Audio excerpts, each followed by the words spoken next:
She takes on all different forms. Till today, I still have no answers to whether she is a devil or a creature or an entity of some sort. She has taken a liking to me, for no good reason that I know of. She's always there, watching me. She might just be peeping over my shoulder as I write this. Names have been edited for privacy.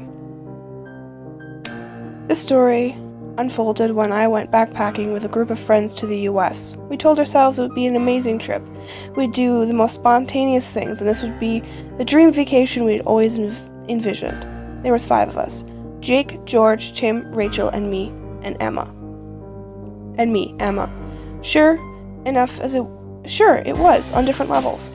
One of the highlights of our trip was the camp to Appalachian Mountains. The view was beautiful. I'd never seen anything like that back in my country. It was the perfect weather, sunlight beating on your skin like warm and a comforting glow. The air was fresh and crisp.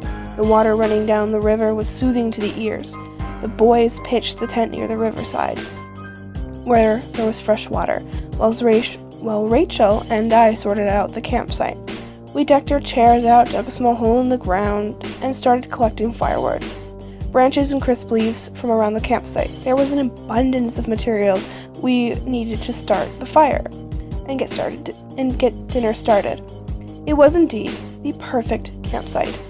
After a heavy meal of barbecue sausages and chicken wings and of shepherd's pie and roasted marshmallows, we were dead beat. The hike up was so tiring we all decided to retire to our sleeping bags early. There were 5 of us in the cozy tent. We were all zipped up and drifted off to sleep in no time.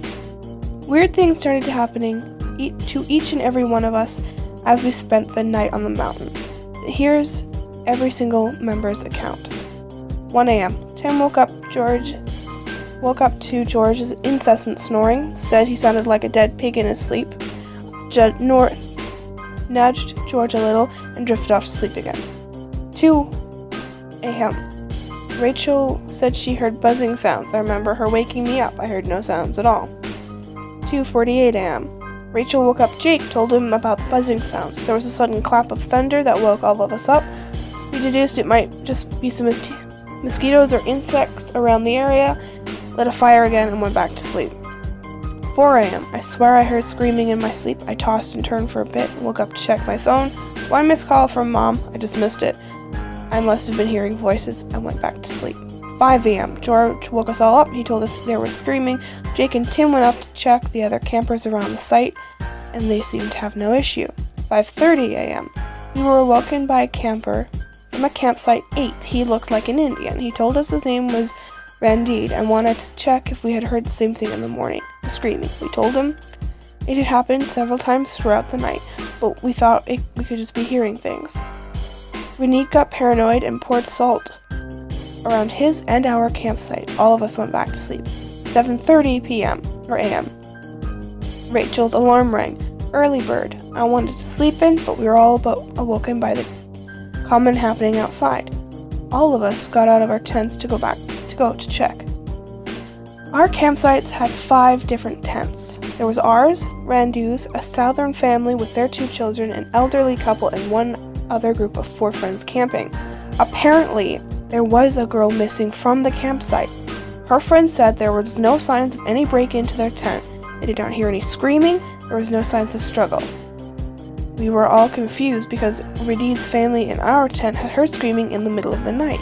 Was it that girl, Shirley, or her sister stopping non-stop after a while?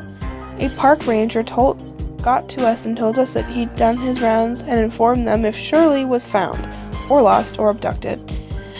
There were no answers. The elderly couple were alarmed at the sudden disappearance of the girl and told us to get out of the mountain before nightfall. They mentioned something about a witch, eating of children. I don't really know. I couldn't really understand much from their deep accent, but I saw them packing up everything and making their own way down. That morning scared me. Jake seemed a little shaken, but is the toughest in the group. He had to take lead. We spent the day doing water sports that I admittedly had forgotten about, and I had admittedly forgotten about what happened earlier this morning. We did surfing, jet skiing, flyboarding, By the time we were done with our session, I was red as a lobster and dead beat. All I wanted to do was get back to our campsite and enjoy a long, long sleep. On our way back to the campsite, we saw shadows, one of which was a woman's outline.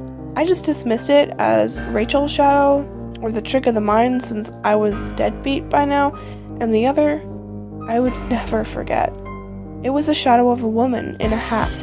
She wore a dark cloak, or maybe a cape. It was fluttering in the air, but it wasn't even windy that night. George and I were the first to realize that something wasn't right. Our tent, our food, our little deck and chairs, the camp materials were all back in the campsite.